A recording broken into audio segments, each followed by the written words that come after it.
मेरे प्यारे प्रतिभाशाली युवा अधिवक्ताओं और नए नामांकित अधिवक्ताओं, यह बहुत महत्वपूर्ण है कि आप अदालत को कैसे संबोधित करते हैं। अदालत के 10 महत्वपूर्ण वाक्यांश यदि आप इसमें महारत हासिल कर लेते हैं तो आप देश के सर्वश्रेष्ठ अधिवक्ताओं में से एक बन जाएंगे। जब अदालत में आपका आइटम नंबर पुकारा जा रहा हो तो तुरंत यह वाक्यांश कहें यदि न्यायालय को उचित लगे। इसके बाद आप बताएं कि आप किसकी ओर से पेश हो रहे हैं। मैं उद्धृत करता हूं, मैं वादी या प्रतिवादी के लिए पेश होता हूं। यदि आप लॉर्डशिप और अदालत के समक्ष कोई निवेदन कर रहे हैं तो कहें योर लॉर्डशिप की अनुमति से मैं निवेदन करना चाहूंगा। यदि आप तथ्यों के बारे में बताना चाहते हैं तो आप कह सकते हैं मामले के तथ्य इस प्रकार हैं, यदि लॉर्डशिप अनुमति दें तो मैं प्रस्तुत करना चाहूंगा। जब भी आप कोई निवेदन कर रहे हो तो कहते रहें विनम्रता पूर्वक निवेदन है कि। यदि आप कुछ मामलों को अदालत के ध्यान में लाना चाहते हैं तो कहें सबसे पहले मैं अदालत के ध्यान में लाना चाहूंगा। और यदि आप अदालत में मामले के बारे में संक्षिप्त जानकारी दे रहे हैं तो कहें यह वर्तमान मामला संबंधित है। अंत में यदि आप अदालत में किसी महत्वपूर्ण बिंदु पर जोर दे रहे हैं जिसे आप उजागर करना चाहते हैं तो इस वाक्यांश का उपयोग करें माननीय न्यायालय के समक्ष मुद्दा यह है।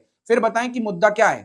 यदि आप लॉर्डशिप का ध्यान किसी विशेष पृष्ठ संख्या की ओर आकर्षित कर रहे हैं तो कहें एक क्षण के लिए यदि लॉर्डशिप अनुमति दे तो फला फला पृष्ठ संख्या दिखाना चाहूंगा। जैसे ही आप बहस पूरी कर लें और लॉर्डशिप निर्देश दें अंत में कहें या तो अत्यंत आभारी या बहुत आभारी। यदि आप इन 10 वाक्यांशों में महारत हासिल कर लेते हैं तो आप अपने डेस्क पर आने वाले किसी भी मामले को संभाल सकते हैं।